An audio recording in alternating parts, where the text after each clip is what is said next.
Monsieur Gilles Boko, et c'est un grand plaisir d'être avec vous aujourd'hui.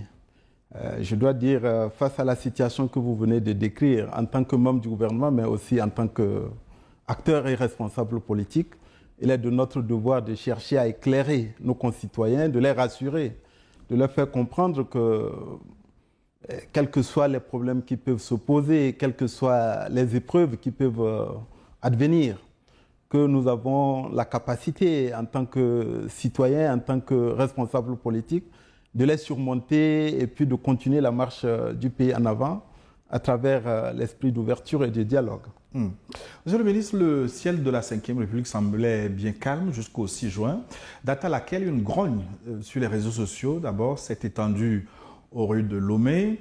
Tout était parti d'un artiste activiste au nom de Amron, depuis interpellé puis libéré aux dernières nouvelles.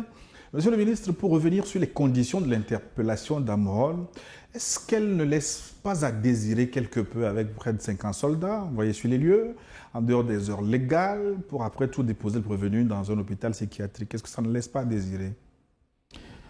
Vous savez, pour moi, c'est une situation malheureuse et regrettable.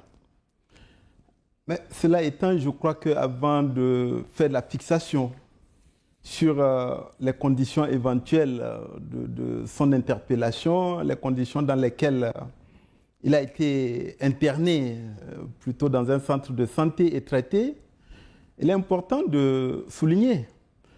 Nous ne sommes pas en train de parler d'un citoyen qui est tranquille dans son coin, n'ayant rien fait du tout, aurait eu maille à partir avec un État répressif ou un État arbitraire, une situation arbitraire. Je dois rappeler que nous sommes dans une société ouverte et démocratique. Les libertés sont importantes, y compris la liberté d'opinion et d'expression. Qu'on ait des opinions, qu'on ait des positions, qu'on veuille même critiquer les institutions, on peut le faire. Mais a-t-on besoin pour cela de se livrer à des outrances, de tenir des propos qui sont manifestement des propos qui relèvent de l'injure publique, de la diffamation, de l'outrage à des autorités ou à des citoyens? Alors, je crois qu'on peut s'exprimer, on peut exprimer son point de vue, on peut exprimer ses opinions, on peut même critiquer la conduite des affaires du pays, mais on n'a pas besoin des outrances auxquelles on a assisté, au flot au torrent d'insanité, de boue qui était déversé publiquement et quotidiennement à travers les réseaux sociaux. Donc, avant de parler des conditions et des modalités éventuelles de son interpellation et des conditions dans lesquelles il a été traité, je crois qu'il faut partir de là. Et rappeler que nous devons avoir un peu plus de courtoisie, de civisme. Nous pouvons nous parler, on peut se critiquer. Un citoyen peut critiquer ce qu'il considère être pas satisfaisant. Mais on n'a pas besoin de se livrer aux agissements et aux comportements auxquels on a assisté de la part de cet artiste. Maintenant, je crois que dans une phase pratiquement préliminaire d'enquête par la police judiciaire, il a été rapidement perçu que ce cas ne méritait pas de faire l'objet d'une véritable procédure judiciaire. Et il a été interné dans un centre de santé approprié où sa famille, ses parents avaient accès à lui. Son avocat a pu avoir accès à lui et même à témoigner en indiquant qu'il était bien portant, qu'il était bien traité dans ce lieu de soins. Aujourd'hui, il faut se réjouir du dénouement qui est intervenu, qui traduit véritablement une volonté d'apaisement, une volonté d'ouverture, une volonté de calmer les esprits. Je voudrais donc profiter pour en appeler au sens des responsabilités, à la retenue et puis à ce que les esprits s'apaisent. Là où il est aujourd'hui en famille, nous nous réjouissons. Je dirais qu'il est souhaitable, si lui-même ou sa famille estime qu'il a besoin d'un soutien, d'un accompagnement, aussi bien de bonne volonté, mais également des pouvoirs publics, pourquoi pas du gouvernement, pour se prendre en charge, pour retrouver ce que je pourrais appeler le droit chemin. Peut-être même pour relancer ses activités artistiques. Il doit pouvoir compter sur les bonnes volontés, y compris sur l'accompagnement et le soutien du gouvernement, qui a toujours été attentif à ce que les hommes de culture, les artistes, les chanteurs peuvent contribuer comme apport à la revalorisation de la musique togolaise, au rayonnement de la musique togolaise. Ce jeune, je peux dire, c'est un jeune petit frère. Il était arrivé par le passé que nous le retrouvions à l'occasion de nos activités politiques dans des meetings qu'il animait. Alors, considérons cela comme étant une parenthèse malheureuse et déplorable, mais faisons en sorte que ceux qui sont à la recherche de récupération, de racolage de telle ou telle situation, parce qu'ils sont probablement animés par d'autres volontés malveillantes, ne laissons pas ce jeune compatriote, cet artiste, être exposé à ce risque de manipulation et de récupération dont il a fait l'objet. Parce qu'il n'a jamais été question véritablement de le priver injustement de sa liberté, mais de l'aider à retrouver le calme et la sérénité. Je crois que c'est le cas aujourd'hui. Et nous disons notre volonté, notre engagement à ce que si lui-même et ses parents le souhaitent, nous allons continuer à aider pour qu'il puisse véritablement se reprendre en main. Alors, Monsieur le ministre, Arnaud a recouvré la liberté, mais vous évoquiez le cas de son avocat tout à l'heure. Je l'ai écouté. Il a estimé que l'artiste a été victime de torture. D'autres personnes arrêtées dans le cadre de la manifestation du 6 juin ont également évoqué des cas de traitement inhumain et dégradant. Comment le gouvernement gère-t-il ces dénonciations? Tout à l'heure, j'encourageais l'intéressé lui-même, mais également ses proches et sa famille à se soustraire à toutes les tentatives de récupération, d'instrumentalisation. Mais cette instrumentalisation et cette récupération, ça peut aussi provenir d'avocats véreux à la réputation douteuse. Et donc, je ne voudrais pas commenter ce que son avocat, que je ne connais pas beaucoup, mais apparemment, ce n'est pas nécessairement quelqu'un de recommandable. Mais donc, qu'en est-il de ceux qui ont été arrêtés le 6 juin et qui estiment avoir été torturés? D'abord, je vais revenir un peu sur le 6 juin. Le 6 juin, qu'a-t-on eu à faire comme situation? On a eu à faire quoi comme situation dans notre pays? A-t-on eu affaire à une manifestation régulière, légale? La réponse est non. Parce que pour qu'il y ait une manifestation régulière et légale, il aurait fallu que nous connaissions les organisateurs, qu'ils aient procédé à une notification et à la saisine des autorités compétentes, notamment des mairies ou du ministère de l'administration territoriale, ne serait-ce que pour permettre de coopérer, d'identifier avec eux s'ils disposent d'un service d'ordre, de faire comme cela a toujours été le cas, d'examiner éventuellement le point de départ et le point de chute, les modalités et conditions de la manifestation pour que ça puisse se dérouler dans de bonnes conditions. Je voudrais rappeler que tout proche, il y a quelques semaines, au mois d'avril, nous avons connu une manifestation à Lomé de la part d'un groupe de partis politiques et d'organisations de la société civile. Cela s'est bien déroulé. Pourquoi? Parce qu'ils ont respecté la loi, le cadre légal. Ce n'était pas le cas cette fois-ci. Nous avons commencé à voir une campagne de désinformation, une campagne de propagande incitant à la haine, à la violence, à l'affrontement. Nous avons commencé à assister à des volontés et des plans subversifs et insurrectionnels. La volonté d'entrer en guérilla dans les quartiers de la capitale. Tout cela, on ne peut pas appeler ça les manifestations pacifiques, publiques, au sens des lois qui régissent les réunions et les manifestations pacifiques publiques. Face donc à cette situation qui traduit une volonté d'instaurer le désordre et le chaos, que doit faire l'autorité? L'autorité a l'obligation non seulement de faire respecter la loi, mais aussi de veiller au maintien et à la préservation de l'ordre public.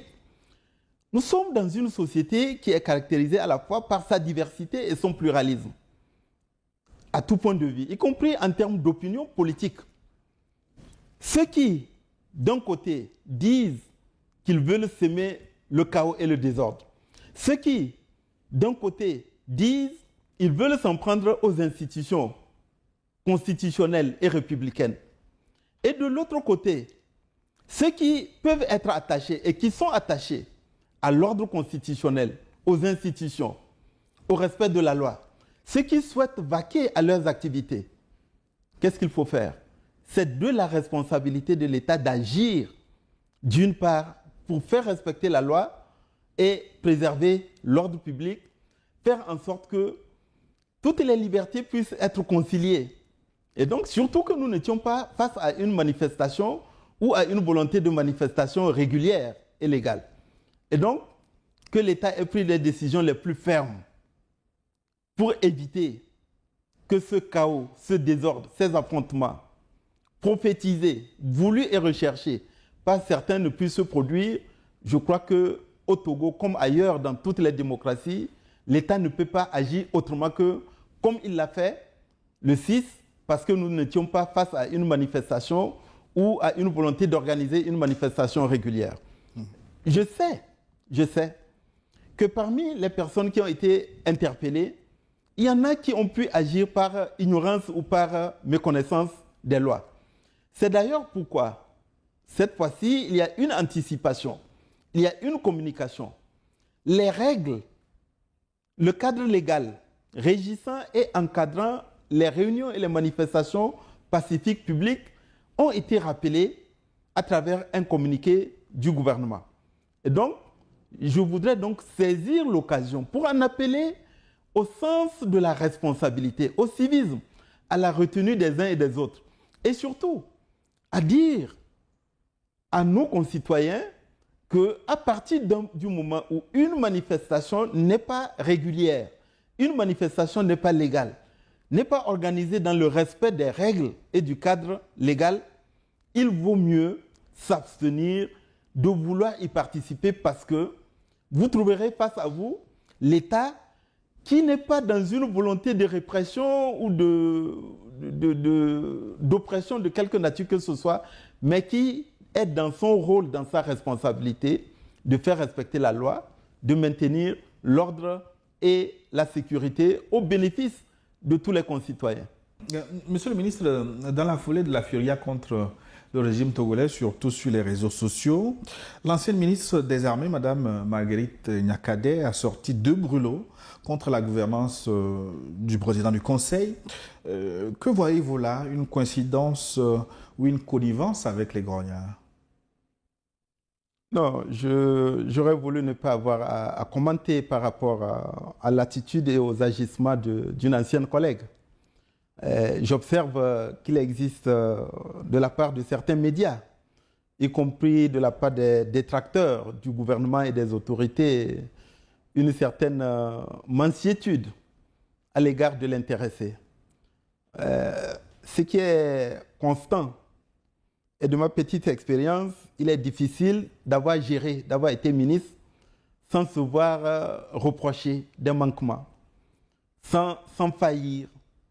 Comme il est arrivé que des médias ou des concitoyens interpellent d'autres collègues en estimant que dans la conduite de nos responsabilités, au niveau de nos départements, qu'il y a des insatisfactions, qu'il y a des manquements, qu'il y a peut-être des choses qu'ils auraient aimé que nous fassions différemment. Alors, peut-être qu'elle a beaucoup de chance d'être totalement épargnée par des journalistes, y compris ceux qui ne sont pas dans le pays, qui passent leur temps à amplifier et propager des propos mensongers et grossiers contre des membres du gouvernement. Mais heureusement pour elle, elle est épargnée. Donc, c'est tant mieux pour elle. Mais je pense que quand on a assumé des responsabilités d'État, on n'est pas obligatoirement ou nécessairement lié par un secret. mais on se doit de se comporter avec une certaine dignité. On se doit de ne pas oublier qu'en tant qu'être humain, on peut commettre des erreurs, on peut faillir. Et je suis sûr que l'histoire fera son œuvre si un jour on devait jeter un coup d'œil dans son parcours, dans les responsabilités diverses qu'elle a eu à assumer depuis des années, y compris en tant que ministre des Armées. Je suis sûr qu'elle aussi, elle aura l'honnêteté de se dire le bilan que je dénonce, j'assume une part de responsabilité dans ce bilan. Mais chercher à s'exonérer totalement et bénéficier de la mansuétude que j'observe de la part de certains médias prompts à dénoncer des manquements. Bon, aujourd'hui, peut-être elle a la chance, mais je ne suis pas certain qu'indéfiniment, elle aura cette chance-là de ne pas se voir demander d'assumer une part de responsabilité, ne serait-ce que dans les parcours qu'elle a eus, dans les responsabilités qu'elle a eu à assumer. Les évêques dont on connaît la tradition de dénonciation sont eux aussi montés au créneau. Quelle importance accordez-vous à leur mémorandum qui vous invite à revoir carrément votre copie, la copie de la gouvernance togolaise? C'est difficile de se prononcer à l'égard des évêques. Ils ne sont pas seulement nos pères spirituels, mais ils incarnent aussi une autorité morale. Ils sont au milieu de la société. Ils peuvent être à la fois acteurs et témoins de tout ce qui se déroule dans notre société. Et il n'est pas anormal qu'ils puissent se prononcer et être vocal sur ce qu'ils constateraient éventuellement. Mais il y a 3 observations que je voudrais quand même formuler. Lorsque j'ai lu les sorties des évêques, la première, c'est de rappeler que le Togo est un État laïque. Vous voyez, si toutes les églises, chacune de son côté, commençaient à agir d'une certaine manière, ça pourrait poser problème par rapport à la laïcité de l'État. La deuxième chose, les portes des autorités ont toujours été ouvertes. Que ce soit les portes du président du Conseil, des autres autorités et institutions, je crois que leur message serait beaucoup plus fort s'il y avait un effort préalable d'aller vers les autorités, échanger et partager leurs constats et espérer que s'il y a des manquements, que nous puissions voir comment améliorer. Je n'ai pas constaté cet effort. Par le passé, je constate qu'il y a eu des occasions où les responsables religieux, y compris la conférence des évêques du Togo, avaient la possibilité, soit à l'initiative des autorités ou à leur initiative, de pouvoir parler, ne serait-ce que pour voir s'il y a des situations qu'on peut améliorer. La troisième observation que je voudrais faire, j'ai l'impression que les évêques regardent d'un seul bout de la lorgnette. Quand on voit, on insiste uniquement sur un côté de la société togolaise.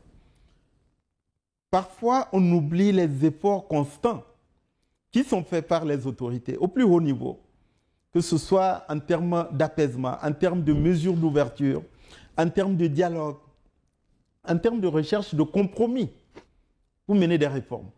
Et il est même arrivé que des membres de la conférence épiscopale jouent un rôle actif, déterminant pour nous faire avancer. En 2005, c'est un des anciens membres de la conférence épiscopale, Monseigneur Dosset, qui avait conduit la commission de réflexion sur la rélecture et la réhabilitation de l'histoire du Togo. Et c'est sur la base des recommandations et des conclusions de son travail que certaines personnalités historiques ont été réhabilitées, que des rues et des places publiques ont été rebaptisées. Aujourd'hui, la place Anani Santos ne s'appelait pas à l'époque place Anani Santos.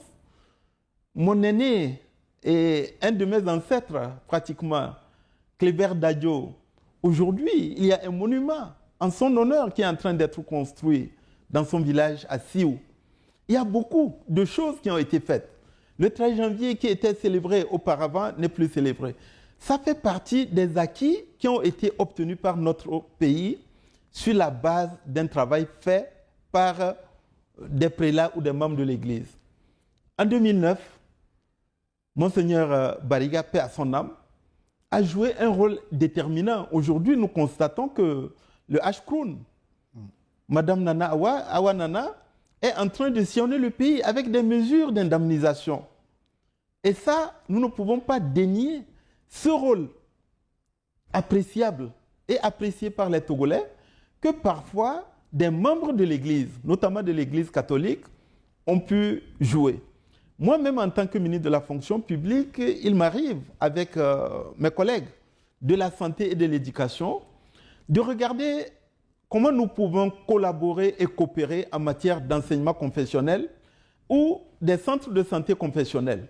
À l'occasion de tous les concours, lorsque des centres de santé confessionnels nous sollicitent pour déployer des agents publics, il y a toujours un accompagnement. Lorsque des enseignants ou des admissibles au concours de recrutement en qualité de fonctionnaires enseignants peuvent être déployés dans des établissements confessionnels pour soutenir l'enseignement catholique et protestant, nous le faisons. Et donc, même quand il y a des moments de tension, de contestation sociale, je sais le rôle que des responsables de l'Église jouent à notre côté pour apaiser et dissiper les tensions. Et donc, moi, j'aurais voulu une conférence épiscopale qui puisse apparaître, du moins à mes yeux, beaucoup plus équilibrée que ce que nous avons constaté récemment, mais une église aussi qui n'hésite pas à aller vers les autorités lorsqu'elle a des constats par rapport à des choses qui peuvent avancer, faire avancer le pays, d'aller vers les autorités sans nécessairement se priver ou être dispensé de la possibilité de s'exprimer publiquement. Mais lorsqu'on aperçoit, comme tout le monde, des dénonciations qui ne sont pas nécessairement exactes, parce que s'ils venaient vers nous, nous allons leur expliquer sur telle situation, voilà la réalité. Ce n'est pas parce qu'on est religieux, fût-on évêque, qu'on ne peut pas se tromper. Et donc, je voudrais leur dire, le gouvernement, les autorités restent disponibles et ouvertes. Chaque fois qu'il y a des situations, nous pouvons nous retrouver, les examiner. Nous allons écouter leurs conseils, leurs exhortations et ensemble, nous pouvons trouver des solutions pour améliorer. Quand ils veulent... Vous pouvez les appeler également. Oui, mais... Faire le premier pas, les écouter. Nous ne connaissons pas quotidiennement les préoccupations qu'ils peuvent avoir et qui sont d'intérêt national. Quand eux, ils estiment avoir des préoccupations qui touchent à l'intérêt du pays, à la cohésion, à la paix sociale, qu'ils n'hésitent pas. Deuxièmement, je leur prierai de ne pas être insensibles à tous les efforts qui sont déployés dans le sens de l'apaisement, dans le sens de l'ouverture, dans le sens de la recherche du compromis. Et quand ils veulent encourager la société togolaise, de ne pas uniquement regarder une partie de la société togolaise, mais de nous appeler collectivement. Parce qu'on dit, pour danser le tango, il faut être deux. Quelle que soit la volonté d'ouverture, quelle que soit la volonté de main tendue, que le président du Conseil aujourd'hui ou le président de la République hier, dont ils peuvent être animés, encore faut-il qu'en face de nous, on retrouve des gens qui acceptent cette main tendue et qui acceptent que nous puissions nous considérer en frères et que nous puissions cheminer ensemble. Monsieur le ministre, comme certains laissent attendre, est-ce que des mains extérieures se cachent derrière ces mouvements de contestation, les appels à la désobéissance civile? Je ne sais pas si je dois appeler ça des mains obscures ou des forces obscures. Mais je voudrais dire ceci. C'est devenu désormais un peu récurrent. En 2010, au lendemain de l'élection présidentielle, on a les mêmes forces plus ou moins, qui ont incité à la mise en place du Front pour l'alternance et le changement, FRAC. Et pratiquement tous les samedis, on avait des manifestations à la plage. Dans les années 2011-2012, on a connu le collectif Sauvons le Togo. Pratiquement les mêmes forces obscures qui semblent être convaincues que le seul moyen de prendre le pouvoir, c'est par des voies non démocratiques. En 2017-2018, c'est pratiquement les mêmes forces obscures, alors que la majorité et le gouvernement à l'époque avaient manifesté une volonté d'ouverture, de dialogue et de compromis. C'est les mêmes forces obscures qui ont insisté auprès des leaders de l'opposition à l'époque en leur disant non, il faut plutôt être dans la violence et le radicalisme. Et le 6 septembre 2017, les discours étaient retour à la Constitution de 1992 avec toutes ses implications, sous la dictée des mêmes forces obscures. Alors, qu'est-ce que j'en déduis? Qu'il y a des gens qui continuent à ne pas croire ni à la démocratie, ni au débat démocratique, et qui peut-être cherchent des raccourcis pour s'emparer du pouvoir. Deuxièmement, je me demande s'il n'y a pas toujours ces mets obscurs qui sont devenus en quelque sorte des fossoyeurs de l'opposition traditionnelle. Parce qu'en réalité, on est à la veille des élections municipales.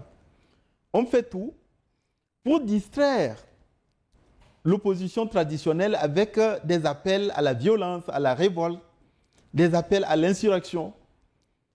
Et pendant ce temps-là, au lieu de travailler sur le terrain, d'occuper le terrain, d'être éventuellement dans la pré-campagne, l'opposition est distraite.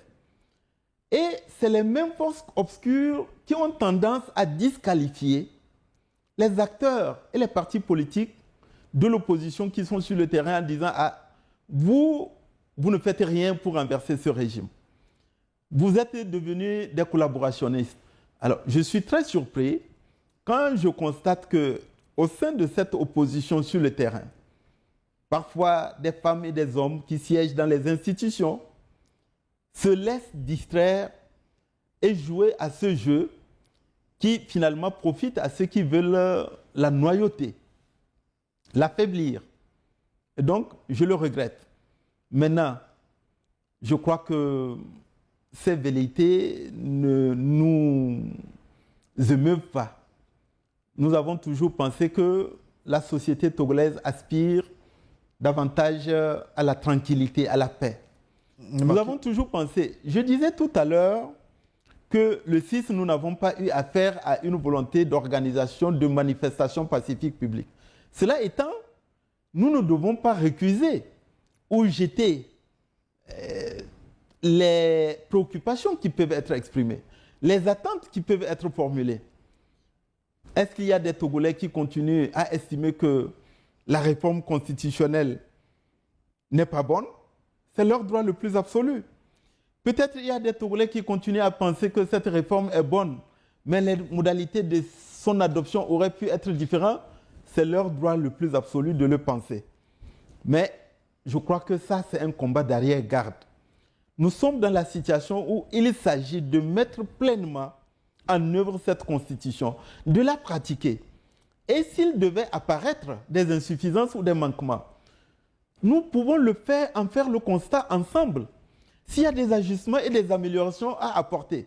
Parce que dans la pratique de la nouvelle constitution, nous avons constaté qu'il y a des faiblesses qui peuvent être, auxquelles on peut remédier, on peut le faire. Qu'il y ait des concitoyens qui se disent que la hausse du prix de l'électricité n'a pas été suffisamment expliquée. Mais c'est quelque chose de respectable. Qu'il y ait des jeunes qui sont confrontés au chômage, à la précarité, qui se disent « Nous aurions aimé que le gouvernement crée davantage les conditions de création d'emplois. » Nous pouvons l'admettre. Mais si nous nous mettons à créer le désordre, à nous affronter les uns contre les autres, en quoi cela permettrait de régler tous ces problèmes-là qui peuvent être légitimes? En quoi? Nous en avons fait l'expérience dans les années 90. Et en réalité, aujourd'hui, les gens nous comparent par rapport aux pays voisins. Ils oublient qu'aucun pays ayant connu cette situation-là n'aurait franchi les progrès que nous avons franchis. D'autres pays ont essayé ce chemin. Les Égyptiens ont essayé la place Tahrir. Les Tunisiens ont expérimenté la révolution. Des pays à côté de nous ont expérimenté. Est-ce que nous pensons que c'est le bon chemin à prendre? Ou bien, quelles que soient les difficultés, quels que soient les problèmes, quelles que soient les attentes des uns et des autres, nous pouvons plutôt faire preuve d'un esprit d'écoute, de dialogue. Et moi, je crois que c'est ce chemin-là que le président du Conseil souhaite. C'est ce chemin-là que chacun de nous devrait souhaiter. Que quels que soient les problèmes qui existent, écoutons-nous mutuellement, faisons preuve d'ouverture les uns envers les autres, essayons de discuter et chacun apportera son idée et la lumière jaillira. Voilà pourquoi se laisser aller. Vous savez, il y a un certain... Quand vous regardez ceux qui sont à l'origine des campagnes de désinformation et de propagande virale sur les réseaux sociaux, beaucoup d'entre eux ne sont pas au pays. Derrière son téléphone, il est facile d'appeler pour dire empêcher la commerçante d'aller vendre, empêcher les gens d'aller au travail. Or, nous savons que nos mamans, nos parents, parfois c'est les activités de la journée qui permettent de préparer le repas du soir. C'est ces personnes-là qui viendront nourrir nos familles chaque jour, ou bien ils sont là, tapis dans l'ombre en disant, bon, exposez-vous, et puis si ça se gâte, ce n'est pas notre problème. Mais si jamais ça devait aboutir, nous, on viendrait récupérer. Moi, je crois que c'est vraiment méchant, cette façon de faire les choses. J'en appelle, une fois de plus, à ce que nos concitoyens ne cèdent pas à ce genre de désinformation, d'appel à la haine, d'appel à la violence, d'appel à l'affrontement, parce que ce n'est pas porteur pour notre pays, ce n'est pas porteur pour notre société. Nous allons détruire le peu dont nous disposons et ça ne nous apportera pas le plus qu'ensemble, dans un esprit de fraternité, de solidarité, nous pouvons bâtir. Mais alors, quel est le problème de Radio France Internationale et de France 24 que vous avez suspendu? Puisque jusque-là, vous n'avez évoqué que les réseaux sociaux. Vous savez, nous pouvons considérer que nos sociétés, notamment en Afrique de l'Ouest et au Sahel, aujourd'hui sont confrontées à des menaces graves. Certains pourraient qualifier ces menaces d'existentielles, des défis sécuritaires. Et en plus, quand il y a des tensions conjoncturelles, comme c'était le cas la semaine dernière, il est important que les médias fassent preuve de davantage de professionnalisme, d'impartialité, d'équilibre et de volonté de vérification de l'information avant d'en parler. Il est important qu'ils fassent preuve de la plus grande retenue et qu'ils fassent preuve de responsabilité. Je voudrais donner 3 éléments. Avez-vous entendu les médias dont on parle? Informés sur le fait que nous étions face à des manifestations illégales et irrégulières. Leurs journalistes ou leurs reporters avaient la possibilité de vérifier. Ils le savaient, mais ils ne l'ont pas dit. Ils ont donné le sentiment qu'il y avait une manifestation régulière qui serait en train d'être réprimée. Je crois que c'est de la malhonnêteté. Il y a le cas d'un médecin qui a été exhibé un peu partout. Mais il y a des membres des organisations syndicales, d'organisations corporatistes du secteur de la santé qui m'ont appelé. Je leur ai posé la question, est-ce que la personne dont vous me parlez a été arrêtée parce qu'elle est médecin? A-t-elle été arrêtée sur son lieu de travail, dans un centre de santé? La réponse qui m'a été donnée est non. La personne portait-elle une blouse bleue ou blanche dans la rue qui la distinguait des autres manifestants? La réponse était non.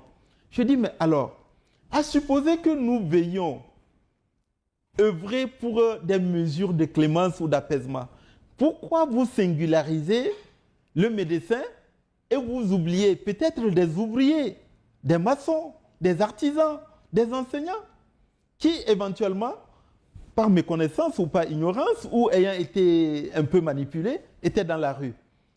Vous voyez, ces médias dont nous parlons savent que la personne dont on parlait n'a pas été arrêtée parce qu'elle est médecin. Mais ils ne le disent pas. Ils donnent le sentiment qu'on aura ciblé quelqu'un parce qu'il est médecin. La troisième chose, l'appel à l'insurrection, c'était quelque chose de manifeste sur les réseaux. On ne disait pas, ben, écoutez, sortez pour... Non, il y avait une vraie volonté de créer des mouvements parlés dans les quartiers, de se lancer dans une guérilla urbaine.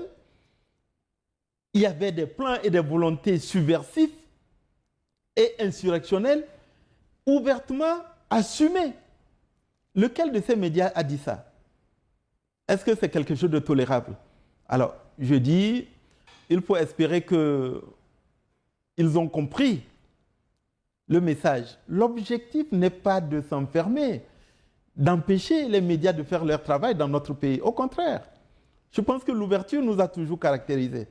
L'objectif est de dire lorsqu'une situation de tension, une situation de fragilité est en train de se produire, sont en train de se produire dans une société, ce n'est pas le moment d'agir en incendiaire, de chercher à allumer encore la mèche.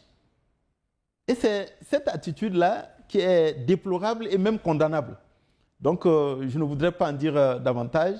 Espérons que ce que je dis, c'est valable pour les médias togolais, mais c'est également valable pour les médias étrangers. Faisons attention, tout ce qui peut toucher à la paix publique, à la paix civile, à notre vivre ensemble, à la cohésion de la société togolaise. Tout ce qui peut créer des failles, des fragilités, à un moment où nos pays sont confrontés à des menaces graves en matière de terrorisme, en matière d'extrémisme violent, faisons attention. Parce qu'une fois que cette paix civile, cette paix publique, cette cohésion aura été perdue, ce qui est le cas de certains peuples. Vous savez, quand je ne veux pas singulariser, au moment où des coups d'État étaient en train de se produire ici et là, mais la tendance, y compris parfois de la part de nos frères et sœurs de l'opposition, c'est d'applaudir. Maintenant, avec le recul, est-ce que nous pouvons dire que ça a fait avancer ces pays et ces sociétés? Si la réponse est non, pourquoi nous cherchons à reproduire la même chose? Ben justement, je voudrais évoquer le cas des pays de l'AES. Est-ce que le soutien du Togo au Sahel peut-il valoir une campagne de déstabilisation diligentée, selon votre expression, par des mains occultes, pour ne pas citer les fronts occidentaux? Écoutez, moi je ne suis pas dans les tendances complotistes. Je ne veux pas avoir des complots partout. Je vois ici deux choses que je viens de souligner. Je vois que les réseaux sociaux ont été utilisés pour une campagne de désinformation et de propagande virale. Des images fausses ont été propagées, parfois des images qui ne sont pas des images au Togo. On a pris des images d'autres pays pour calquer, pour dire « Ah, mais c'est en train de brûler au Togo », juste pour inciter et encourager les gens à sortir. Ça, c'est factuel, c'est ce que nous constatons, et je dis, ce n'est pas bien, ceux qui le font. Je dis tout simplement, il y a éventuellement quelques personnes qui ne croient pas à la démocratie, qui espèrent qu'ils peuvent obtenir le pouvoir par des raccourcis non démocratiques. Je dis, moi je crois à la démocratie, je crois dans l'adhésion des citoyens, y compris à l'occasion des élections qui peuvent être organisées, les élections législatives, les élections municipales, comme ce sera le cas dans 3 semaines, des élections régionales. Je crois à cela. Maintenant, par rapport à l'AES, le Togo n'est pas un soutien des pays de l'AES. C'est une fable.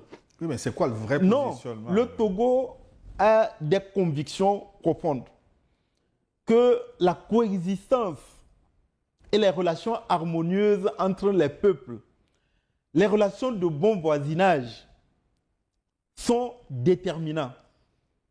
Nous devons, quelle que soit la situation politique, dans les pays qui nous entourent, il reste des pays frères, il reste des pays voisins. Nous devons cultiver des relations harmonieuses, des relations de bon voisinage. Nous devons coopérer sur des défis d'intérêt commun. Demain, les Béninois resteront les Béninois, les Ghanéens resteront les Ghanéens. Ils seront toujours des voisins. Les Burkinabés resteront des voisins, ils seront toujours des voisins. En Afrique de l'Ouest, nous devons nous considérer en frères. Et donc, nous devons pouvoir travailler ensemble sur un certain nombre de défis. Et le premier des défis aujourd'hui, c'est les enjeux sécuritaires. Nous pouvons coopérer, nous pouvons échanger les informations et de temps à autre, nous pouvons même agir ensemble contre un fléau qui nous touche tous. Deuxièmement, nous avons toujours pensé que quand il y a une situation politique exceptionnelle, y compris les coups d'État, il faut prendre du recul. Il ne faut pas se précipiter dans la condamnation, dans une volonté d'ostracisme ou d'isolement, dans des sanctions qui, en définitive, touchent tous nos pays et tous nos peuples. Ça ne signifie pas être proche de tel ou tel. Troisièmement, nous avons toujours pensé que, en ce qui concerne la CEDEAO, que les protocoles additionnels, que une mouvance qui a surgi dans les années 90 avec le rôle beaucoup plus actif de la société civile, que les protocoles additionnels sont devenus prépondérants par rapport aux textes fondamentaux. Que nous sommes en train de nous imposer nous-mêmes des contraintes sur la base des considérations sur lesquelles nous ne nous entendons pas. Quand nous parlons de démocratie, il faudrait d'abord que nous nous entendions tous sur le contenu de la démocratie et le contenant, de la manière dont... Quand vous avez un régime qui a 4 ans renouvelable une fois, vous avez un pays dont le régime c'est 7 ans renouvelable une fois. Mais si vous leur dites vous faites un mandat de 2, est-ce que c'est la même chose? Alors, donc, tout cela ne doit pas être considéré comme... Non, nous considérons tous les pays de la sous-région comme étant des pays frères et amis avec lesquels nous devons travailler pour relever ensemble un certain nombre de défis et d'enjeux. Mais vous êtes proche de l'AES, puisqu'à un moment donné, vous avez exprimé ouvertement l'envie d'adhérer à cette alliance. Et vous savez, vous ne pouvez pas empêcher un peuple de réfléchir, de se projeter, de réfléchir sur les possibilités qui peuvent s'offrir. Mais je crois que la question de l'adhésion du Togo à une organisation internationale, fût-elle l'AES, c'est un sujet suffisamment sérieux qui mériterait d'être réfléchi et porté aux Togolais par les autorités qui en sont légitimes. Et aujourd'hui, c'est le président du Conseil qui serait l'autorité la plus légitime pour tracer le chemin, pour dire qu'est-ce que nous faisons. Maintenant, soyons un peu aussi sérieux. Nous sommes quand même les héritiers de ceux qui nous ont devancés, y compris de pères de la nation, membres fondateurs de la CEDEAO. Si un jour la question devrait se poser, l'autorité, le président du Conseil, dirait aux Togolais le pourquoi d'une volonté éventuelle d'adhésion à l'AES. Est-ce que nous le faisons en restant dans la CEDEAO ou nous le faisons en quittant la CEDEAO? Mais nous devrions aussi nous poser la question, ceux que nous rejoignons, les 3 pays, sont-ils disposés à accueillir un pays qui viendrait par exemple en restant dans la CEDEAO? Vous voyez que c'est une question suffisamment grave, suffisamment importante, avec des implications qui sont telles que nous ne devrions pas en parler à la légère. Et donc, pour ma part, oui, nous avons le droit de réfléchir à toutes les éventualités, mais le jour où le problème se poserait de manière sérieuse, c'est l'autorité légitime qui a le pouvoir nécessaire de situer les Togolais, de tracer les perspectives, c'est-à-dire le président du Conseil, dans la nouvelle constitution, c'est le chef de la diplomatie. C'est lui qui dirait aux Togolais, voilà ce que je pense, et voilà les modalités, voilà les implications. Pour le moment, nous disons tout simplement que nous sommes amis avec tous les peuples de la sous-région et tous les peuples d'Afrique, et que ces appartenances-là, ces questions d'appartenance-là, ne devraient pas devenir des facteurs bloquants. y compris pour nous empêcher de travailler ensemble sur les défis qui mériteraient d'être examinés et d'être réglés de manière collective. Monsieur le ministre, je voudrais revenir au fondement, au motif des mouvements de contestation. Pour l'essentiel, je retiens qu'on vous reproche de laisser une minorité s'accaparer les ressources publiques au détriment de la majorité. Une dénonciation faite en son temps par l'ex-président de la République, qui est le président du Conseil. Pourquoi des mesures vigoureuses n'avaient-elles pas été prises pour garantir une meilleure répartition des richesses du pays? Bon, quand vous dites des injustices ou une minorité, de qui vous parlez? Vous voyez, j'ai dit tout à l'heure, il y a les mots d'ordre appelant à la violence, à l'affrontement, à la subversion, à l'insurrection, qui sont relayés sous des motifs fallacieux, y compris ce genre de slogan. Bon, quand vous avez une députée à l'Assemblée nationale, qui siège à l'Assemblée nationale, qui touche ses indemnités de député et qui parle d'une minorité, elle se met de quel côté? Quand vous avez un député, fût-il de l'opposition, qui siège à l'Assemblée nationale, qui touche ses indemnités, qui touche son salaire, de quel côté il se met? Serait-il en mesure de dire que bon, ses collègues députés à l'Assemblée nationale appartiennent à la minorité et puis lui, il n'appartient pas à cette minorité prétendue? Quand vous avez des frères et sœurs de l'opposition qui dirigent des mairies, qui sont des conseils municipaux, et donc qui participent à la gouvernance et à la gestion de la chose publique, vous les mettez de quel côté? Vous savez, il y a de ce genre de slogans qui permettent tout simplement de dénigrer, de jeter des anathèmes, d'injurier, de diffamer. Je crois que le salaire d'un ministre au Togo est connu. Le salaire d'un député au Togo est connu. Maintenant, s'il y avait une infraction commise par un député ou un ministre, que ceux qui ont les informations nécessaires donnent ça à la justice. Je crois qu'il y a maintenant un certain nombre de mécanismes, y compris des numéros verts qui peuvent permettre de dénoncer. Et donc, permettez que je ne puisse pas entrer dans ce genre de considération et jeter en pâture d'honnêtes femmes et d'honnêtes hommes qui parfois se dévouent et aident. Je ne dis pas qu'ils sont parfaits, nous ne sommes pas parfaits, mais cataloguer tous ceux qui participeraient à la gestion du pouvoir. Et surtout, que certains qui y participent aussi continuent à dénigrer les autres. Et ça me paraît assez bizarre. Comme je l'ai souligné, le diagnostic ne vient pas seulement de ceux qui sont sur les réseaux sociaux. Il vient d'abord du président du Conseil lui-même. Non, il faut lire le mot du président dans son intégralité. Il a parlé d'une société. Il n'a pas même dit le Togo.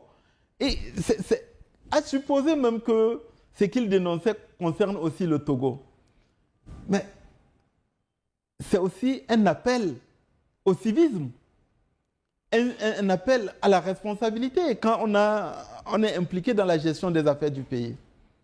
Voilà. Donc je ne crois pas que son intention était de dire que au Togo, il y a une minorité pieuse et une majorité qui serait... Qui tire le diable par la queue, le singe par la langue? Non, je ne crois pas que c'était là son intention. Les gens sont en train de galvauder le message à la responsabilité et au civisme qu'il avait eu à lancer à l'époque, mais un message qui reste d'actualité. Mais ceux qui ont fondé un certain espoir sur la Ve République commencent quelque peu par douter, et pour cause. Depuis leur investiture le 3 mai dernier, ni le nouveau président de la République, ni le président du Conseil ne se sont adressés à la nation. Qu'est-ce qui justifie ce silence, ce vide exécutif, monsieur le ministre? Bon, l'investiture a eu lieu. Il y a eu la prise de fonction du président du Conseil et du président de la République.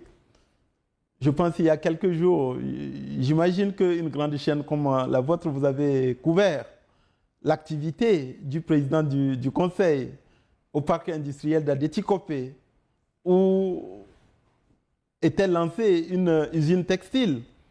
Chaque jour, dans ces activités, notamment les audiences, vous les suivez.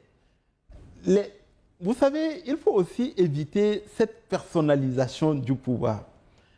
J'espère que quand nous allons entrer de plein pied dans le fonctionnement de la Ve République, cette volonté de déconcentration des centres de décision et de pouvoir, de partage des responsabilités, que chacun à son niveau puisse faire ce qu'il doit faire.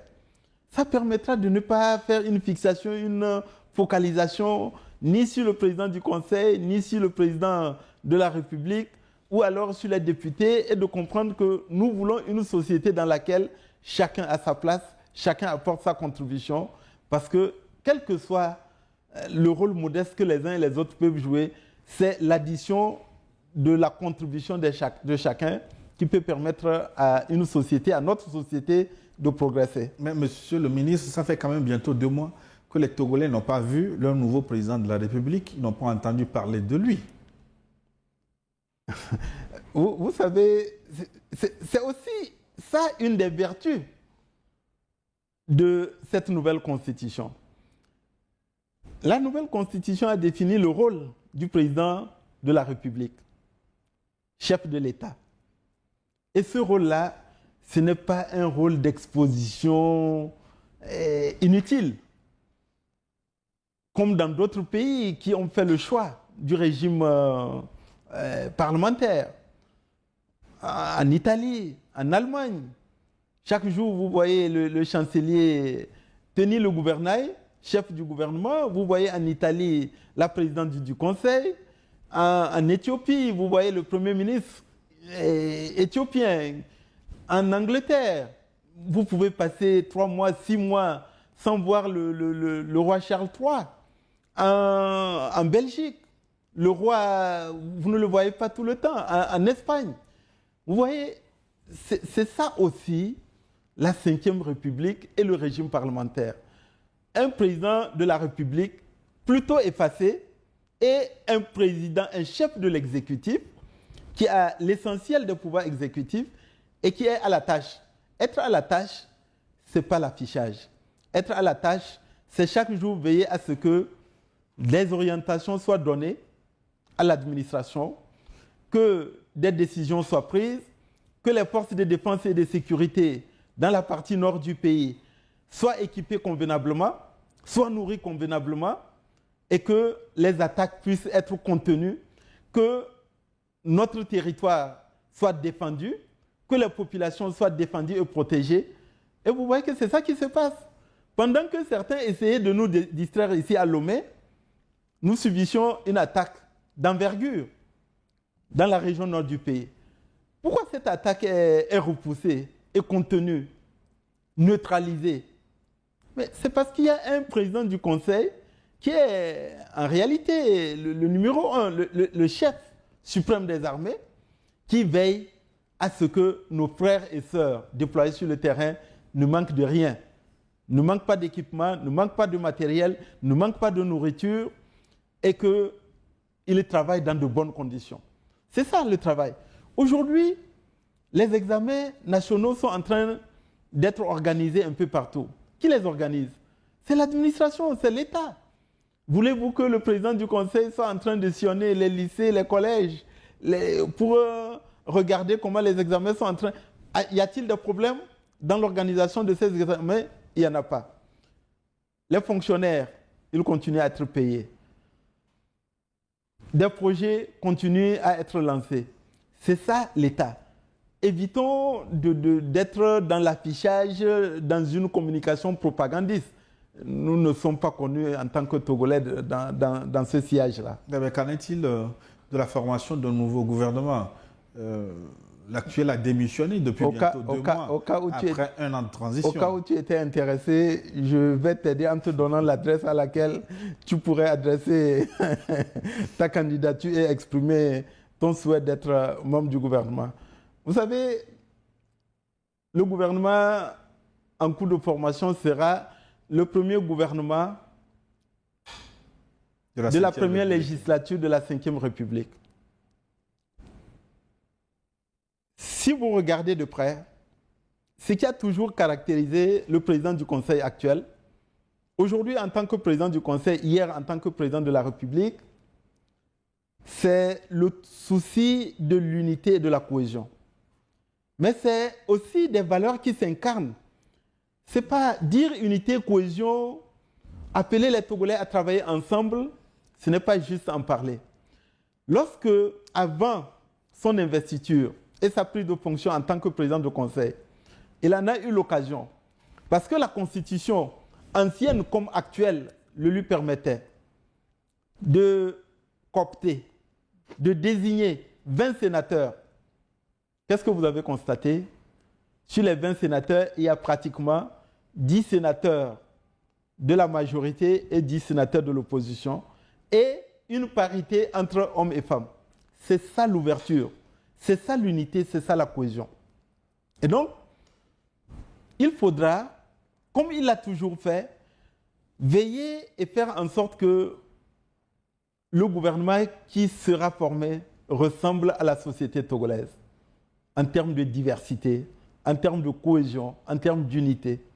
Parce que c'est ça qui va nous permettre véritablement de cultiver l'esprit de fraternité, l'esprit de solidarité, l'esprit de cohésion et amener les Togolais à se mobiliser sur l'essentiel. L'essentiel, c'est le développement. L'essentiel, c'est la sécurité. Il y veille et il le fait quotidiennement. Donc, je voudrais vous demander un peu de patience, mais néanmoins, comme je vous ai promis, je vous donnerai l'adresse au cas où vous êtes intéressé à manifester votre intérêt ou votre candidature, même si ce n'est pas ça la pratique. Pourquoi pas. Avant de conclure cet entretien, Monsieur le ministre, je voudrais qu'on dise un mot d'un point de l'actualité, je dis négatif pour le Togo, parce qu'on a comme l'impression que vos relations avec les États-Unis se sont dégradées ces derniers temps. Après la suspension du processus du programme MCC, le Togo est sur la liste des pays peu désirés aux États-Unis. Que se passe-t-il exactement? Vous savez, les MCC, le Millennium Challenge Corporation, il y a certains de nos compatriotes, certains de nos concitoyens, parfois des acteurs politiques de premier plan, qui se sont amusés à aller dénigrer le pays auprès des Américains. Dire, bon, il faudrait priver le Togo de ce programme. Mais comme le président de la République à l'époque, au regard de la situation particulière dans les savanes, estimait que nous ne pouvons pas accepter qu'un partenaire, éventuellement dans le cadre du MCC, vienne en nous disant « Nous allons vous accompagner, mais nous ne voulons pas que vous déployiez des activités et des projets dans la région des savanes. » Le président qui est attaché à l'unité, à la cohésion du pays, qui se dit les populations qui souffrent dans la région des savanes, je ne peux pas accepter qu'un partenaire vienne me dire que je dois leur priver de certains projets éventuellement financés par les MCC. Et certains leaders, y compris qui sont de la région des savanes, sont heureux d'aller torpiller le Togo à Washington, d'être contents de dire « Ah, grâce à nous, on aurait privé le Togo du MCC ». Ce n'est pas ce qui s'était passé. C'est le Togo lui-même qui a dit « Si vous ne pouvez pas m'accompagner conformément à mes priorités, y compris les projets et les activités que j'ai envie de mettre en œuvre dans la région des savanes, je préfère que vous gardiez vos ressources pour vous-même. » Donc, nous avions suspendu les MCC, mais voilà que c'est un acte visionnaire de l'avoir fait. Parce que si nous avions inscrit dans notre budget des ressources provenant du MCC, nous serions ridicules aujourd'hui. Ça doit nous donner une leçon. L'attitude de certains partenaires, y compris USAID, le programme USAID, le programme MCC, que nous devons compter d'abord sur nous-mêmes pour notre développement, pour notre épanouissement. En ce qui concerne les restrictions aux visas, des visas, pour un certain nombre de pays, dont le Togo, je voudrais rappeler que chaque pays dispose du droit et du pouvoir et de la liberté de réglementer et définir les conditions de séjour et d'installation dans son pays. Donc, c'est le droit le plus absolu des États-Unis, du gouvernement américain, de définir ces règles de séjour et d'immigration aux États-Unis. Mais maintenant, nous pourrions déplorer la brutalité de la mesure. Parce que, est-ce qu'il n'aurait pas été beaucoup plus judicieux que les pays concernés aient été saisis, par exemple, en ce qui concerne le Togo, pour dire nous avons constaté qu'il y a des Togolais qui excèdent la durée de validité de leur visa. Nous souhaiterions que le gouvernement prenne les dispositions pour juguler ce phénomène. Ce n'est pas ce qui a été fait. Et donc, nous le déplorons, mais cela étant, nous devons, dans l'intérêt de nos concitoyens, travailler avec le gouvernement américain pour comprendre les préoccupations qui les ont poussés à cette mesure et voir ce que nous pouvons faire pour permettre à ceux de nos concitoyens qui vont aux États-Unis, que ce soit pour les études ou pour le tourisme, de ne pas en être victime, de ne pas être victime de la mesure qui a été prise. Mais cela dit, le mécontentement continue sur les réseaux sociaux, la toile. Un nouvel appel à manifester est lancé. En fin de compte, que prévoyez-vous faire pour faire baisser la tension, Monsieur le ministre? Non, à ce stade, je pense que nous sommes aujourd'hui le 24. Si une manifestation doit avoir lieu, cela signifie qu'une notification et une saisine ont été faites auprès des autorités compétentes.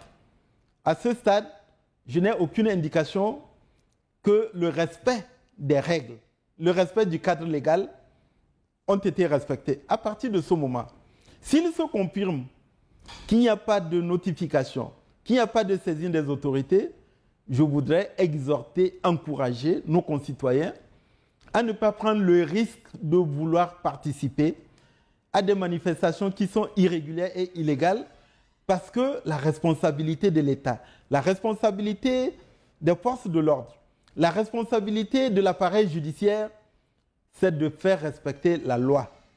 C'est de veiller à ce que l'ordre public soit maintenu. C'est de veiller à ce que la tranquillité publique soit observée. C'est de veiller à ce que nos concitoyens puissent vaquer librement à leurs occupations. Et donc, une manifestation illégale et irrégulière, ce n'est pas la peine de prendre le risque en sachant qu'en cherchant à participer à un regroupement, à un rassemblement, dans le cadre d'une manifestation interdite, je ne dirais même pas interdite, illégale et irrégulière, on est en train de s'exposer. Ça ne sert à rien, y compris, j'espère que les organisations de défense des droits de l'homme vont relayer le même message que nous. Parce que le médecin après la mort, c'est un médecin inutile. Donc si nous pouvons faire preuve de prévention, d'appel au civisme, au sens de la responsabilité, à ne pas prendre des risques inutiles, c'est ça qui est le plus important. Donc je dis à mes concitoyens, aux Togolais, ne suivez pas les mots d'ordre de ceux qui, depuis des capitales étrangères, sont en train de nous amener à nous livrer à des violences, à des affrontements. D'abord, l'autorité ne laissera pas faire. Et deuxièmement, évitons la situation dans laquelle certains de nos concitoyens auraient le sentiment qu'ils sont obligés de se défendre contre ce qu'ils n'acceptent pas. Il y en a ceux qui peuvent dire « nous avons envie de participer à une manifestation illégale ».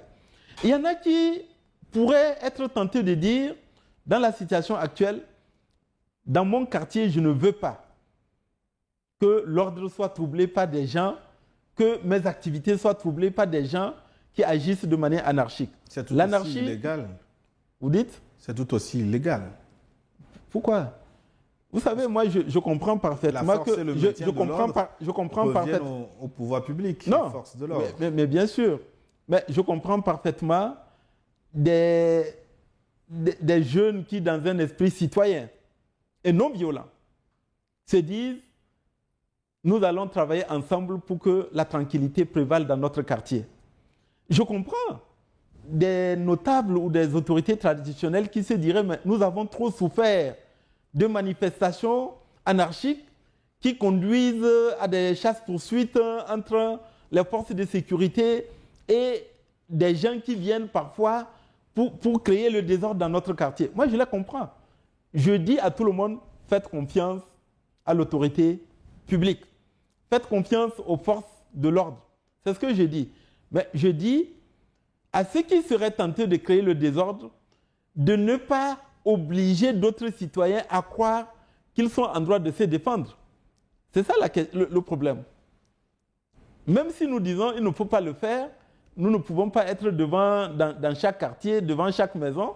Si quelqu'un vient dans votre quartier et que vous vous êtes organisé pour dire « Bon, si vous êtes un passant, vous avez vos activités dans le quartier, il n'y a pas de problème. Mais si vous venez pour créer le désordre dans notre quartier, nous ne voulons pas de toi dans le quartier. » En quoi cela est illégal? Ce n'est pas illégal. Ne le faites pas en recourant à la violence. C'est ce que nous disons. La violence légitime, c'est seulement les forces de l'ordre qui peuvent en faire l'usage. Et que ferez-vous pour dégonfler le mécontentement de ceux qui s'expriment sur la toile avec des relais dans le pays? Mais ceux qui s'expriment sur la toile, vous les connaissez? Vous savez même qu'ils ont commencé en utilisant l'intelligence artificielle à afficher de faux citoyens, à afficher de faux messages, de faux chefs traditionnels, de faux artistes. Comment vous pouvez gérer une situation pareille? C'est des partisans du chaos et du désordre. Et ces partisans du chaos et du désordre, la seule réponse légitime qu'il faut leur opposer, c'est le respect de la loi.